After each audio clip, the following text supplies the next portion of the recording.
ಅತ್ಯಂತ ಮಹತ್ವದ political breaking news ಬರ್ತಾ ಇದೆ. ಮಾಜಿ ಸಚಿವ ಹಾಲಿ ಶಾಸಕ ಗಾಲಿ ಜನಾರ್ದನ ರೆಡ್ಡಿ ಅವರು ಅಕ್ರಮ ಗಣಿಗಾರಿಕೆಯ ಪ್ರಕರಣದಲ್ಲಿ ಅಪರಾಧಿ ಅಂತೇಳಿ ಸಿಬಿಐನ ಕೋರ್ಟ್ ಘೋಷಣೆಯನ್ನ ಮಾಡಿದೆ. Big political breaking. ಕಾರಣ ಏನು ಅಂತ ಹೇಳಿದ್ರೆ ಇದು ಅತ್ಯಂತ ಮುಜುಗರಕ್ಕೆ ಈಡಾಗುವಂತಹ ಸಂಗತಿ ಬಿಜೆಪಿಯ ಪ್ರಭಾವಿ ರಾಜಕಾರಣಿ ಜನಾರ್ದನ ರೆಡ್ಡಿ, ಬಿಜೆಪಿಯ ಶಾಸಕ ಜನಾರ್ದನ ರೆಡ್ಡಿ ಅಪರಾಧಿ. ಅಂದರೆ ಜನಾರ್ದನ ರೆಡ್ಡಿ ಅಕ್ರಮ ಗಣಿಗಾರಿಕೆಯಲ್ಲಿ ಅಕ್ರಮ ಎಸಗಿರುವಂತದ್ದು ಸಾಬೀತಾಗಿದೆ.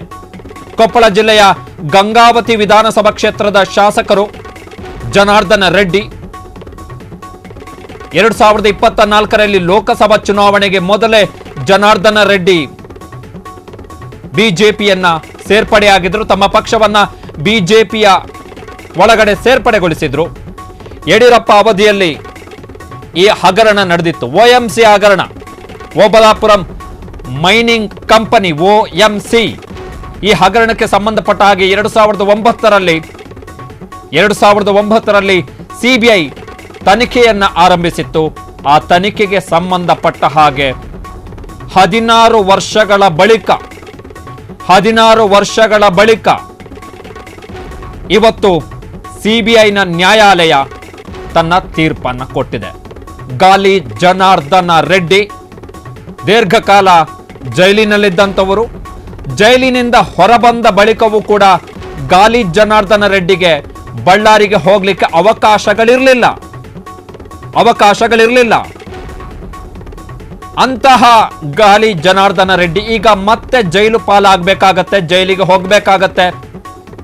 ಒಂದು ವೇಳೆ ಸಿಬಿಐನ ನ್ಯಾಯಾಲಯ ಅಪರಾಧಿ ಅಂತೇಳಿ ಇವತ್ತು ತೀರ್ಪನ್ನು ಕೊಟ್ಟಿದೆ. ಒಂದು ವೇಳೆ 2 ವರ್ಷಕ್ಕಿಂತ ಅಧಿಕ ವರ್ಷದ ಶಿಕ್ಷೆಯನ್ನು ಘೋಷಣೆ ಮಾಡಿದ್ರೆ, 2 ವರ್ಷಕ್ಕಿಂತ ಅಧಿಕ ಪ್ರಮಾಣದ ಶಿಕ್ಷೆಯನ್ನು ಘೋಷಣೆ ಮಾಡಿದ್ರೆ ಗಾಲಿ ಜನಾರ್ದನ ರೆಡ್ಡಿ ತಮ್ಮ ಶಾಸಕ ಸ್ಥಾನವನ್ನು ಕೂಡ ಕಳೆದುಕೊಳ್ಳಲಿದ್ದಾರೆ.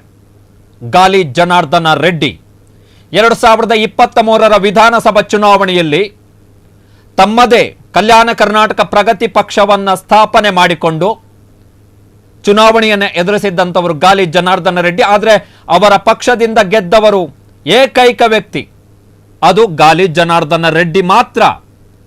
ಇದಾದ ಬಳಿಕ 2024ರ ಲೋಕಸಭಾ ಚುನಾವಣೆಗೂ ಮೊದಲು ಅಂದ್ರೆ 2023ರ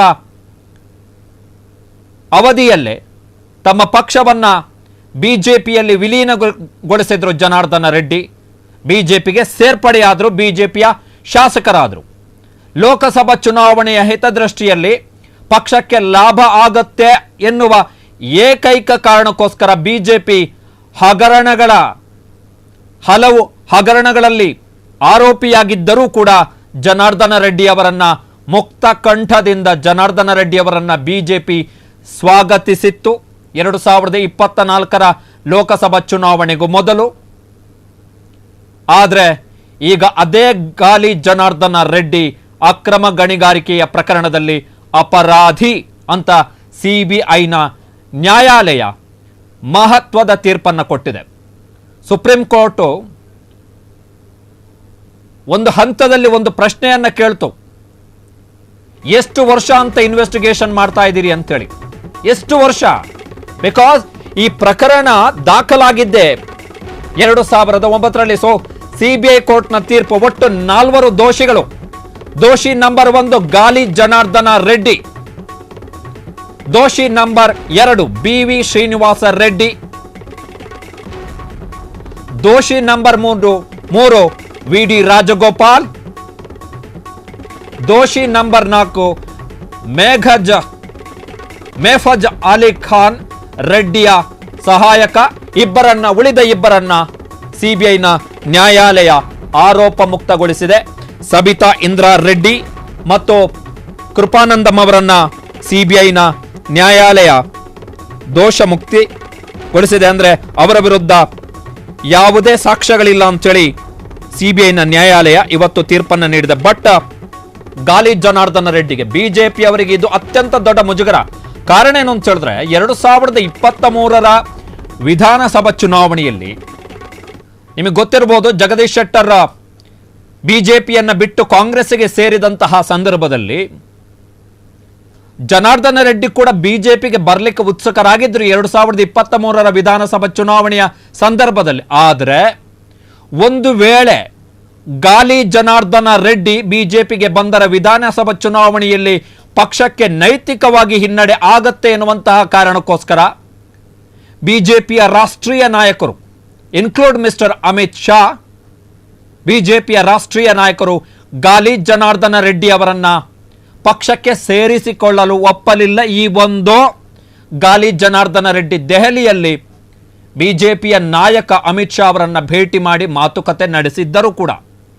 ಆದರೆ ವಿಧಾನಸಭಾ ಚುನಾವಣೆಯ ಫಲಿತಾಂಶ ಬಂದ ಬಳಿಕ ಗಾಲಿ ಜನಾರ್ದನ ರೆಡ್ಡಿ ಅವರನ್ನ ಬಿಜೆಪಿ ಮುಕ್ತ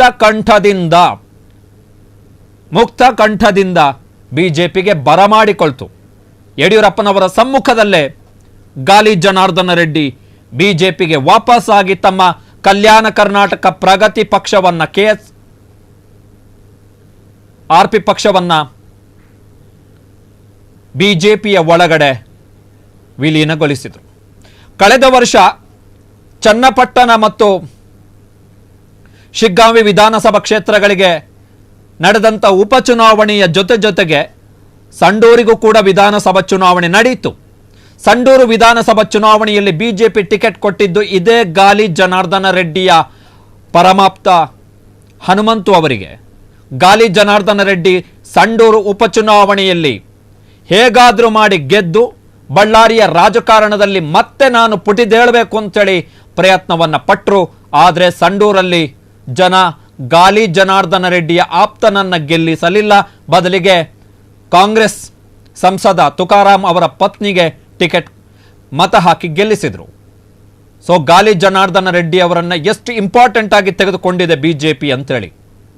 ಶ್ರೀರಾಮುಲು ಮತ್ತು ಗಾಲಿ ಜನಾರ್ದನ ರೆಡ್ಡಿ ನಡುವೆ ಸಂಘರ್ಷಗಳು ಬಿಜೆಪಿಯಲ್ಲಿ ಶುರುವಾದ ಬಳಿಕ ಶ್ರೀರಾಮುಲು ಅವರನ್ನ ಮೂಲೆ ಗುಂಪು ಮಾಡಿದಂತಹ ಬಿಜೆಪಿ ಗಾಲಿ ಜನಾರ್ದನ ರೆಡ್ಡಿ ಅವರನ್ನ ಮುಂಚೂಣಿಗೆ ತಂದು ನಿಲ್ಲಿಸಿತು. ಆದರೆ ಅದೇ ಗಾಲಿ ಜನಾರ್ದನ ರೆಡ್ಡಿ ಈಗ ಮತ್ತೆ ಜೈಲು ಪಾಲಾಗುವಂತಹ ಅನಿವಾರ್ಯತೆ ಕಾರಣ ಸಿಬಿಐನ ನ್ಯಾಯಾಲಯ ಗಾಲಿ ಜನಾರ್ದನ ರೆಡ್ಡಿ ಅವರನ್ನು ಅಪರಾಧಿ ಅಂತೇಳಿ ಘೋಷಣೆ ಮಾಡಿದೆ.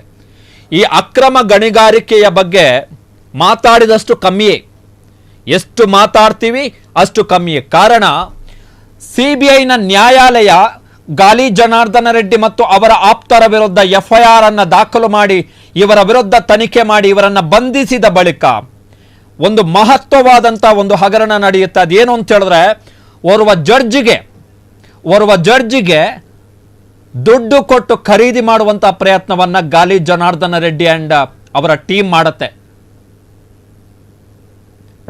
ವಾಟರ್ ಟ್ಯಾಂಕ್ಗಳಲ್ಲಿ ದುಡ್ಡು ಸಿಗುತ್ತೆ. ವಾಟರ್ ಟ್ಯಾಂಕ್ ನೀರಿನ ಸಂಗ್ರಹದಕ್ಕೆ ಮೀಸಲಾದಂತಹ ತೊಟ್ಟಿ ಏನಿದೆ ಅದರಲ್ಲಿ ದುಡ್ಡು ಸಿಗುತ್ತೆ. ಜಡ್ಜ್ಗಳನ್ನು ಬೈ ಮಾಡ್ಲಿಕ್ಕೆ ಪ್ರಯತ್ನ ಪಟ್ಟರು. 2009ರಲ್ಲಿ ಸಿಬಿಐ ಪ್ರಕರಣ ಸಾಲು ಇದು ಒಂದಲ್ಲ, OMC ಇದು ನಿರ್ದಿಷ್ಟ, ಇದು ಒಂದು ಕೇಸ್ ಅಲ್ಲ, ಇಂಥ ಹಲವು ಕೇಸುಗಳಿದ್ದಾವೆ ಗಾಲಿ ಜನಾರ್ದನ ರೆಡ್ಡಿಯ ವಿರುದ್ಧ. So big political development. BJP ಅವರು ಏನು ಉತ್ತರ ಕೊಡ್ತಾರೆ ಎನ್ನುವಂಥದ್ದು ವೆರಿ ಇಂಪಾರ್ಟೆಂಟ್. ಕಾರಣ ಕಳೆದ ವರ್ಷ ಬೇಲೆಕೇರಿ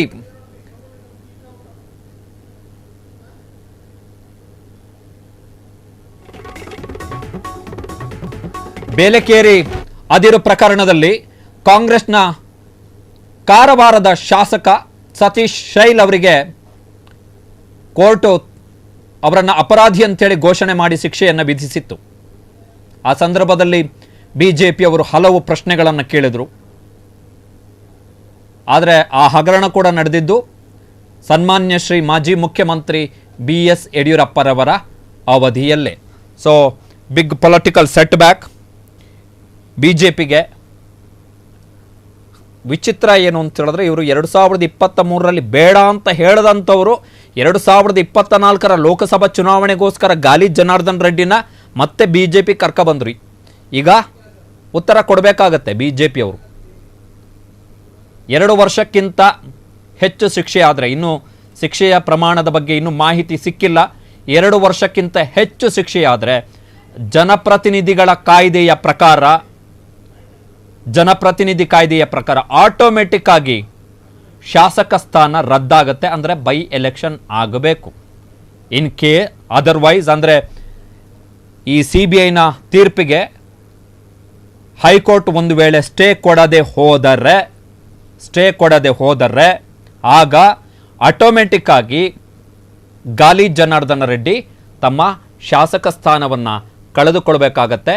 ಈ ತೀರ್ಪಿನ ಕಾರಣಕ್ಕೋಸ್ಕರ ಶಾಸಕ ಸ್ಥಾನ ಹೋಗುತ್ತೆ ಇನ್ ಕೇಸ್ 2 ವರ್ಷಕ್ಕಿಂತ ಜಾಸ್ತಿ ಶಿಕ್ಷೆ ಅಂತೇಳಿ ಪ್ರಕಟ ಆದರೆ. ಯಾವಾಗ ಉಳಿಯಕ್ಕೆ ಸಾಧ್ಯ ಅಂತ ಹೇಳಿದ್ರೆ ಹೈಕೋರ್ಟಿಗೆ ಜನಾರ್ದನ್ ರೆಡ್ಡಿ ಏನಾದರೂ ಮೇಲ್ಮನವಿಯನ್ನು ಸಲ್ಲಿಸಿ CBIನ ತೀರ್ಪಿಗೆ ಏನಾದರೂ ಸ್ಟೇಯನ್ನು ಕೊಟ್ಟರೆ ಮಾತ್ರ ಶಾಸಕ ಸ್ಥಾನ ಉಳಿಯಲಿಕ್ಕೆ ಸಾಧ್ಯ.